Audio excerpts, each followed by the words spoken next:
लोकसभा चुनाव 2024 का समापन हो चुका है और एक तरफ जहां बीजेपी को इस पूरे चुनाव में काफ़ी ज़्यादा नुकसान झेलना पड़ा है, वहीं दूसरी तरफ इंडी गठबंधन को इसमें फ़ायदा हुआ है। कहीं ना कहीं उनकी सीटें बढ़ी हैं और ख़ासकर अगर हम उत्तर प्रदेश की बात करें तो यहाँ पर जिस तरह से समाजवादी पार्टी और कांग्रेस ने मिलकर चुनाव लड़ा था, उसका फ़ायदा भी यहाँ पर देखने को मिला और एक बड़ी संख्या में सीट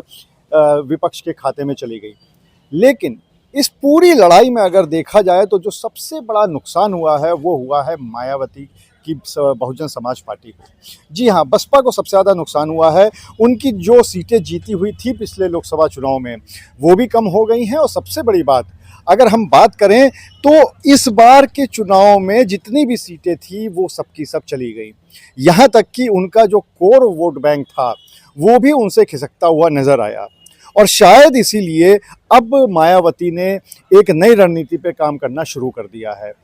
अगर हम जो राजनीतिक जानकार हैं उनकी बात करें तो अब मायावती फिर से अपने कोर वोट बैंक के ऊपर आ रही हैं और उनको ये लगता है कि जो उनका कोर वोट बैंक था, जिसकी वजह से वो सीएम भी बन चुकी थी पहले, और उसी के यहाँ से खिसकने के बाद वो वोट बैंक पूरा मायावती से खिसक के जो कि विपक्ष के खाते में चला गया और उससे पहले बीजेपी के खाते में जाया करता था, उसको अब फिर से वापस लाने की कवायद हो रही है। इसको अगर हम कानपुर के स्तर पर देखें तो एक बहुत बड़ा फेरबदल कानपुर में देखने को मिला है,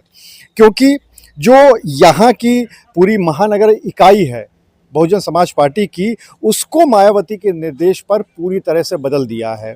और जो यहाँ पर अध्यक्ष बना, कोषाध्यक्ष या सचिव बनाए गए हैं, अगर उनको देखा जाए तो उससे समझ में आता है कि कहीं ना कहीं ये पूरी कवायद कोर वोट बैंक को फिर से वापस लाने की है। जो नई बसपा ने महानगर इकाई बनाई है उसकी अगर हम बात करें तो जो उसके अध्यक्ष हैं वो राम नारायण निषाद को बनाया गया है, यानी एक निषाद समाज का बहुत बड़ा प्रतिनिधित्व देने के लिए उनको यहाँ पर अध्यक्ष बनाया गया है। इसके साथ कुलदीप भदौरिया को, जो कि एक सवर्ण वर्ग से आते हैं, उनको उपाध्यक्ष बनाया गया है। अगर हम कुलदीप भदौरिया की बात करें तो कुलदीप भदौरिया ने इस बार के लोकसभा चुनाव में बहुजन समाज पार्टी के प्रत्याशी भी थे कानपुर से, हालांकि वो हार गए थे, लेकिन वो प्रत्याशी थे, उनको उपाध्यक्ष भी बनाया गया है। यानी कहीं ना कहीं उस वर्ग को भी एक थोड़ा सा स्थान देने की कोशिश की गई है। लेकिन अगर उसके अलावा हम बात करें तो महासचिव जितेंद्र पाल को बनाया गया है, जो पाल बिरादरी बहुत बड़ी संख्या में कानपुर और आसपास के क्षेत्र में है। और खासकर अगर हम अकबरपुर की बात करें तो वहाँ पर राजा रामपाल ने जिस तरह से चुनाव इस बार लड़ा था गठबंधन की तरफ से, तो बहुत बड़ी संख्या में वो बीजेपी के वोट अपनी तरफ ले गए थे और जिस सीट पर बीजेपी तकरीबन 2.5 लाख पौने 3 लाख वोटों से जीता करती थी, वो संख्या सिमट के 40-50 हज़ार के आसपास रह गई। तो इससे पता चलता है कि पाल बिरादरी कितनी मजबूत थी और इसी को शायद साधने के लिए जो महासचिव है वो जितेंद्र पाल को बनाया गया है। इसके साथ अगर हम बात करें सचिव की, तो सचिव बनाया गया है सुमित वाल्मीकि को। सुमित वाल्मीकि को सचिव बनाया गया है। इससे भी समझा जा सकता है कि किस तरह से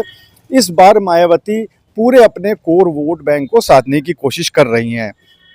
अगर हम कोषाध्यक्ष की बात करें तो संदीप भगत को कोषाध्यक्ष बनाया गया है और इस तरह से अगर देखा जाए तो जो नई महानगर इकाई है बहुजन समाज पार्टी की, तो उसमें बहुत बड़ा प्रतिनिधित्व उन नेताओं को दिया गया है जो कि मायावती के कोर वोट बैंक को रिप्रेजेंट करते हैं।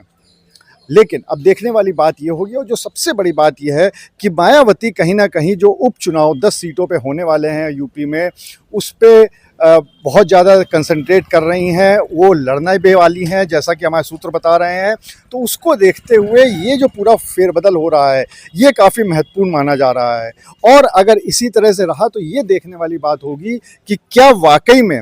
मायावती जो फिर से अपने कोर वोट बैंक की तरफ जा रही हैं तो उसका फ़ायदा मायावती को मिलता है, या फिर उनका कोर वोट बैंक जो कि खिसक के कहीं ना कहीं विपक्ष में और थोड़ा बहुत बीजेपी में चला गया है वो फिर से वहीं पे चला जाएगा। अनुराग अग्रवाल, TV9 कानपुर।